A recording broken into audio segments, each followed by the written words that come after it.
I think a lot of what we're trying to do in this game is, you know, from the character classes to the guns to the loot. You know, Borderlands is really about the loot, and it's really about the mechanic, you know, of leveling up and getting new gear. And you know, just by focusing a lot more on the actual gun content creation, making those really interesting and fun, and a new thing around every corner, and new loot and enemies and environment. You know, I think focusing and doubling down on what our core was, you know, designing the best characters and guns and environments we could to make the loop as, you know, interesting as possible.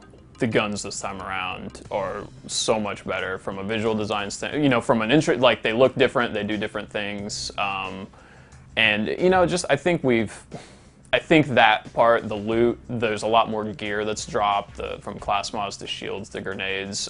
You know, those things that made the first game good, but you know, I think in the end they started to feel a little more like granular. You know, it was like a small gradient up, and we're really trying to create, you know, not just in that gear, but also in the things that you're fighting. You know, we're just really, you know, diversity is a really strong word that we're using around here, and we really took that to heart. You know, we had some criticism of, you know, maybe it was a little repetitive, and just really taking that to heart, and not only, you know, just the characters, but the gear and the creatures and the environments. And you know, we're not messing with the formula of the game dramatically. You know, it's that game that was really fun, that loop is still there, it's better than it's ever been, and hopefully more addictive, but also more fun with your friends, you know.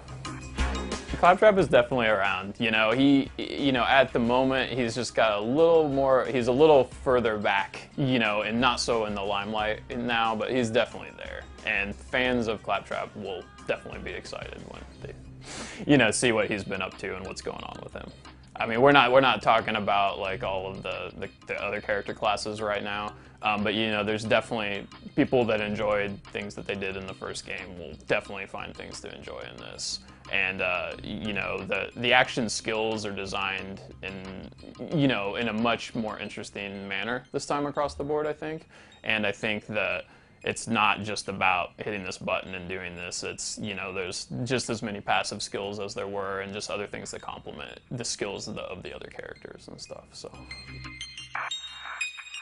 when you're doing a sequel, you don't want to make the same thing, but people expect they want the same game. So I think us, with the Borderlands style, trying to make sure that we're transitioning that into new environments, new characters and creatures, just making sure it feels like Borderlands, but doesn't remove itself so much that people are questioning, you know, what the actual, you know, game is now. We're really trying to make sure that it's more diverse, you know, so it's not that desert, you know, constant desert throughout the whole thing with a tiny little bit of snow. You know, each of the zones are very distinct, and they each have their own vibe and flair and creatures.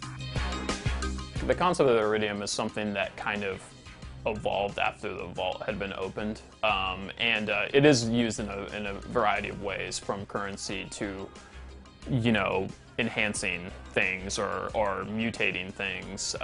You know, in the extent that you're going to see it will be from really over-the-top extreme abusing of it to something that's a little more refined and manufactured, you know. But it plays a really big role in the game.